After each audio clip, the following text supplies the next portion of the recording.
Hi, welcome back. My name is Dr. Mary Ann Shepard, and this is the 5th video on our series on punishment. And in this video, we are talking about timeout and how to effectively implement timeout. So when do you implement timeout? Well, the most important thing is when you don't implement timeout. You do not implement timeout when escape is the function. If escape is the function, you need to maintain the task demand, okay? But if the function is attention or a tangible item, timeout is a great option as a consequence. So how do you do that effectively? The first thing you need to do is you need to decide on your timeout location. So where is a good timeout location in your house? You want to make sure that it's boring, away from the TV, away from their toys, away from watching what's happening in the house as well. So you want to find a place, typically a corner or a chair that's in a room or away from where everything's happening in the house, okay? So make sure that you identify where are we going to implement timeout. The next thing you want to do is you want to decide how you're going to implement timeout, and you want to do it effectively. So the first thing that you want to do is issue a clear warning. So if you do that again, you will go to timeout. Or if you do not stand up, you will go to timeout. So whatever it is that you need them to do, you want to make sure that you issue that clear warning. Do this or don't do this, or you will go to timeout, okay? You want to give them just a little bit of time to think about that and respond. Now, if they choose to go ahead and throw whatever they're going to throw or hit whoever they're going to hit or scream or whatever that is, then you automatically implement timeout. Or if they fail to respond to your warning, you automatically implement timeout. So if they don't comply or they continue to engage in the behavior, you're going to timeout because you threw that. So tell them why they're going to timeout, but don't provide any additional explanations or consequence or unnecessary attention. You're going to timeout. Here's why. That's it. So just make sure that you're not providing additional attention for the behavior as you're implementing timeout. While they're in the timeout chair, you need to decide how long timeout is going to be before they go.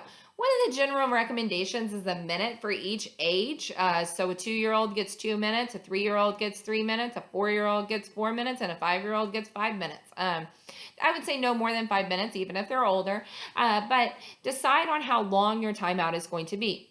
And you put them in the timeout chair. You just want to make sure while they're in the timeout chair that you're limiting any attention for all other undesired behaviors. So if they're yelling, screaming, crying, kicking, telling you mean things, I hate you, you're the worst mommy ever, or I hate you, I'm gonna, and say all these things, they're kicking the wall, they're screaming, all of those things, ignore all other behaviors. So just stay in timeout.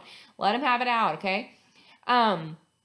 Once they have been calm once the timeout time is over, and they've been calm for 10 seconds, okay? They don't have to be calm the whole 2 minutes or 3 minutes, the whole timeout time.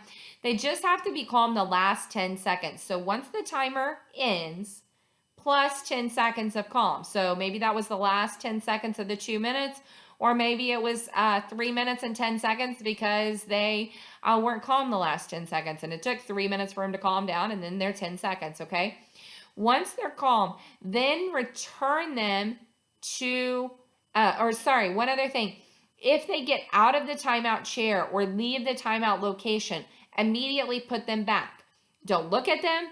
Don't talk to them. Don't say anything. Be robot mommy or robot teacher, whatever it is. You'll put them back. Put them back. Put them back, okay? So just put them back in timeout without saying anything, without looking to them, without providing any additional attention. Immediately after timeout, remove them from the timeout location, the timeout chair, and take them back to the task that they were supposed to do. So if they were holding something, you want to take them back and you want to tell them to sit it down on the counter. If they were not sharing with their sister and you said you need to give the toy to your sister, you take them back and tell them to give the toy to their sister. So they need to go back and do the correct thing. They can't get out of doing the correct thing. If they refuse to do the correct thing, say you need to give the toy to your sister or we will go back to timeout. If they don't, Then you go back to timeout and you repeat it until they come back and they do what you told them to do. So you're, again, blocking escape, okay? Once they do the behavior, you want to provide praise. Thank you for sharing your toy with your sister, or thank you for setting that down nicely. Thank you for laying it on the counter, whatever that is. So you repeat timeout if they remain non-compliant. You give a brief statement of praise if they were compliant, okay? But it's important to go back to where you started. Even if that has moved on, or even if you're out of time, you really need to go back to where you started. Remember, never threaten timeout if you're not going to follow through. So if you don't have the time, the energy, the patience to follow through with timeout, don't issue that initial warning. Because once you say, if you do that, you're going to timeout, or if you don't, you're going to timeout. Once that 5 seconds is up, you're going to timeout. So don't bluff if you don't plan on following through. And once you've given the instruction, make sure you follow through. Stay calm. And man, I can tell you as a parent, it's hard. It's real hard to stay calm. Some days I want to lose my mind as a mom when we're going through timeout. Stay calm. Don't lose your temper, and be firm. Don't yell, but be firm. So just use that firm tone of voice, and use a timer that's out of the child's reach.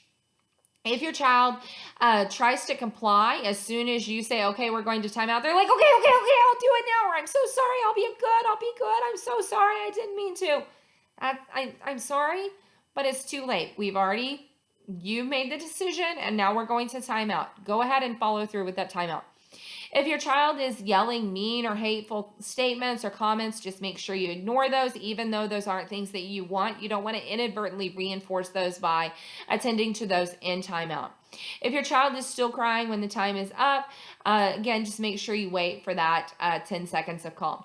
So I hope that you found this video useful and helpful. I hope it's cleared up some possible errors that you're making in timeout, and I hope it makes you more effective at implementing timeout at home.